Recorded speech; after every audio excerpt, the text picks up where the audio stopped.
кезекшіне айта қой. Класста кім жоқ? Сатай дастан жоқ. Жақсы, бетіне алайық. Отыра ғой. Ендеше қазір біз бүгінгі танымдық сабағымызды біздер жаңа тұлғаны тану, қазақ әдебиетіне еңбегі сіңген абай танушы, шәкәрім танушы ғалыммен танысатын боламыз. Ең бірінші сабағымызды бастамас бұрын психологиялық жағында ахуал туғызбаған адай деген күй арқылы зерттеу сәтін жасайтын боламыз. Қағазда тұрған ақ парақты аламыз. Осы бойынша барлығымыз күйді шертейге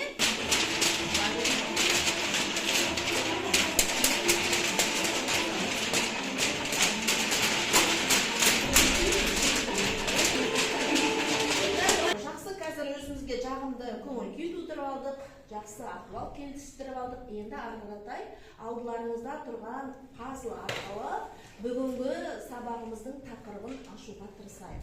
Сіздердің аулаларыңызда қазір ұлы тұлғалардан жасалған пазлдар бар. Осы пазлды құрып, бүгін жаңа тұлғамыз туралы сабағымызды тақырыбын ашып, сабағымызды өткізетін боламыз. Ендеше бірінші топтан бастап құрастыра береміз. Бұған білесіздер, үлкен логика керек, асықпай, жаңағы дұрыстап, орын-орынмен келтіріп, пазлымызды жақсылап құрастырып шығарамыз. Клейкор ауларымызда қима қағаздарды қосамыз.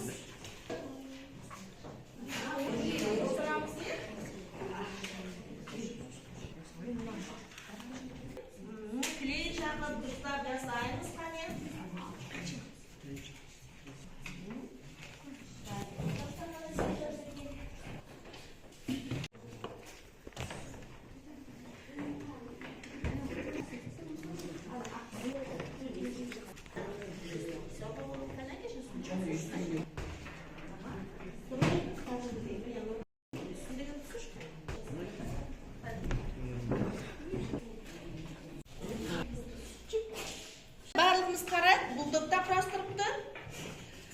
Келесі топты көрейік. Бұл кім екен? Абай Құнанбаев. Өте жақсы. Енді шығарып құрастырған суретімізді қазір балалар тақтаға ілейге. Ең бірінші кім білеміз? Абай Құнанбаев білеміз.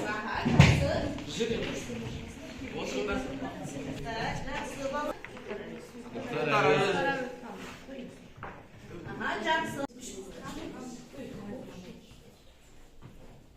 Кендеріңіз кім болды? Абай Құнанбаев. Абай Құнанбаев. Өте жақсы. Бірінші топтың көрді, енді бізге екінші топтың шығарған пазл тұрған пазлын көреміз. Сіздерді қандай тұлған тұр? Жақсы, екшелейік. Екінші сол әйнекшелер. Жақсы. Мынадан алды. Бірінші топтықын көрді, екінші топтықын көрді, енді үшінші топ сіздер құрап болдыңыздар ма пазл? Қандай сурет шықты? Қайым Мұхамедханов. Жақсы. Ендеше алып келейік, тақтаға ілейік.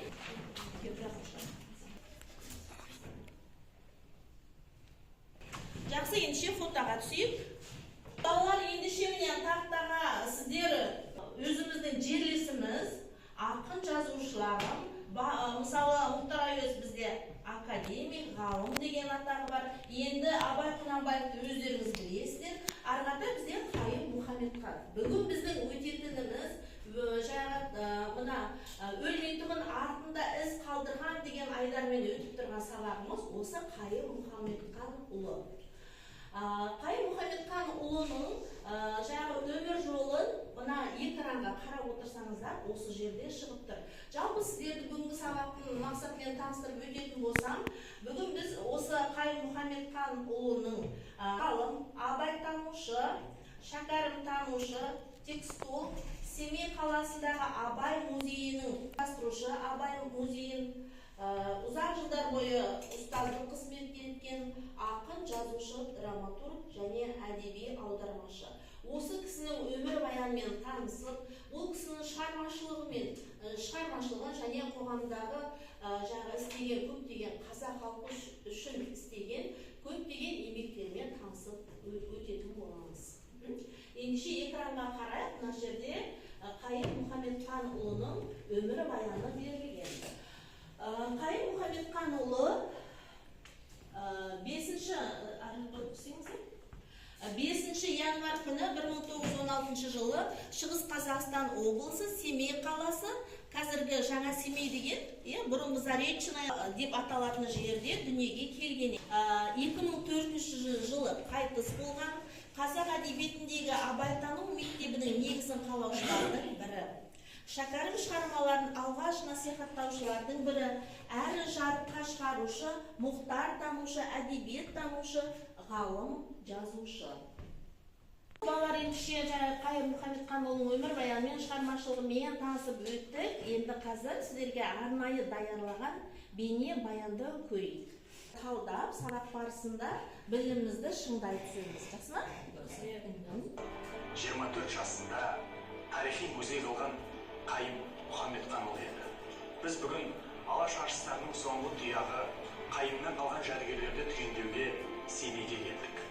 Арма, қадірлі көрермен.